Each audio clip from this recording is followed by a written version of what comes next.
Nosso próximo assunto, porém nós vamos finalizar aqui o conteúdo da NR17, que é a questão da postura, certo? Vamos lá. Postura adequada. Qual é a postura adequada para se trabalhar num ambiente fechado, no escritório ou no departamento pessoal? Vamos lá. Costas apoiadas, cabeça na vertical, posição neutra, certo? Sem peso para trás nem para frente, nem para trás.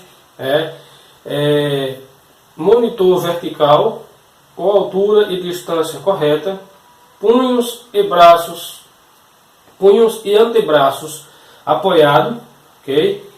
Em almofadas ergonômicas, existe almofada para isso aí, certo? Pés corretamente apoiados, que corrige a postura. Então esses são alguns conceitos para qual você vem exercer uma atividade e aí você não ter aí uma lesão ocupacional, certo? Ou então sofrer um acidente e ser tratado como uma lesão ocupacional, porque infelizmente se você ficar muito tempo ali numa posição, você vai acabar acidentando-se, que torcendo sua coluna, colocando um peso a mais, vai ser um acidente, mas um acidente provocado por uma lesão ocupacional, da ocupação, daquilo que você faz. Certo, pessoal? Existe a diferença de doença do trabalho e doença da função, ou então doença ocupacional, certo? Nós vamos estar explicando mais sobre isso depois, beleza? Postura incorreta, costas sem apoio, cabeça inclinada. Vocês têm aí duas ilustrações para vocês saberem. Falamos da primeira e agora estamos falando da segunda, certo? Cabeça inclinada, monitor inclinado muito próximo, punhos e antebraços sem apoio no ar, pés para trás sem apoio e tórax para frente também. Então o cara está todo torto ali.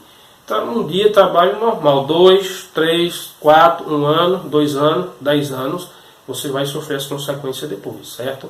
A ergonomia, pessoal, ela estuda as medidas do homem, ela estuda o ambiente de trabalho, ela estuda o homem, entendeu? Então todas as coisas que são feitas de acordo com bases de estudo deles, certo? De análise, porque é o seguinte, as cadeiras são padrões? São padrões. Ah, mas tem gente muito grande que não cabe, mas é um padrão, de acordo com a altura e estatura do povo. Eles lá criaram uma cadeira em uma certa altura, que é um padrão que atende a todo, porque não daria para fazer jogo de cadeira para todo tamanho, tipo de pessoa, que aí ficaria difícil. Por exemplo, as camas, os sapatos, as camisas, as roupas, os carros, tudo isso existe estudo ergonômico, certo? A ergonomia ela parte do princípio que ela tenta adequar o ambiente ao homem. O ambiente, as coisas ao homem. Tenta, não é 100%, mas ela tenta adequar o ambiente ao homem. Por exemplo, antigamente os veículos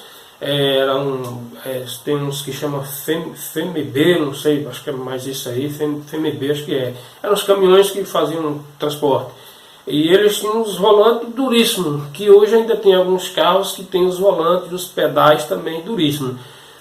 São os carros mais antigos. Então a ergonomia vai lá, estuda, então os mecânicos e tudo, que é um estudo em cima disso aí, e hoje você tem carro que você só fala o nome, X lugar, que no Brasil não tem. X lugar e os carros aí vão embora.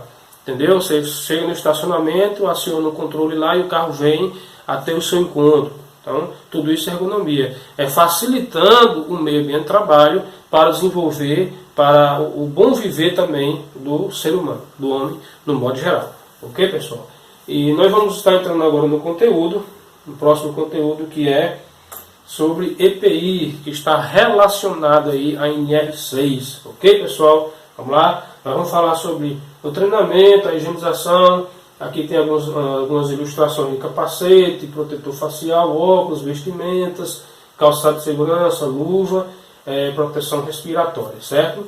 O EPI, ele é um dispositivo de segurança individual, ok? É bom que vocês já comecem a entender isso aí. É um dispositivo de segurança individual, destinado à proteção do homem, ao meio ambiente de trabalho, aos riscos nocivos que existem ali no meio ambiente de trabalho, certo? Esses dispositivos de segurança, eles passam por falei isso na aula anterior, mas vou retornar a falar aqui. eu sou um produtor de fardamento ou de qualquer outro tipo de equipamento, então agora eu resolvo produzir EPI. Então eu vou produzir um EPI de acordo com o risco que eu acho que eu quero fazer, uma bota, por exemplo, um óculos. E a partir do momento que eu faço esse EPI, eu vou solicitar a aprovação desse EPI para ser vendido como EPI, né? Que não é muito fácil. Então eu vou lá no Ministério do Trabalho, levo a documentação, aí eles vão fazer análise daquela documentação, depois que fizer toda a análise, aí vão pegar o equipamento, vão fazer análise do equipamento, vão testar o equipamento, vão passar por ensaios, e depois, se tiver tudo ok, toda parte burocrática tiver tudo ok, que realmente aquele EPI foi comprovado de acordo com os testes do Inmetros e outros sistemas do próprio sistema do governo, do Ministério do Trabalho, entre outros, se for comprovado que aquele EPI realmente ele tenha a confiança, ele pode ser utilizado para combater aquele agente de risco, então ele é liberado, né? Ele é liberado e aquela empresa pode comercializar. Existem algumas dúvidas agora sobre a questão do CA. Eu produzo equipamento hoje, e esse equipamento ele tem a validade de 5 anos, só que eu só vendi ele faltando um mês para o prazo de validade do EPI finalizar. E aí o que é que acontece? Existem algumas polêmicas sobre isso, então foi baixado um decreto, uma resolução, nova resolução, na qual diz o seguinte, o Ministério do Trabalho: o EPI, enquanto o seu CA for renovado, enquanto aquele cidadão que produziu a bota, o óculos, for lá e renovar o CA daquele equipamento, porque cada equipamento vai sair com o seu registro, certo? Que é o certificado de aprovação, mas tem lá o registro. Quando ele sai com aquele registro, se eu quiser renová-lo, certo? O meu prazo era 5 anos, mas só falta um mês agora, ainda não vendi, eu já vendi, então eu vou lá e renovo.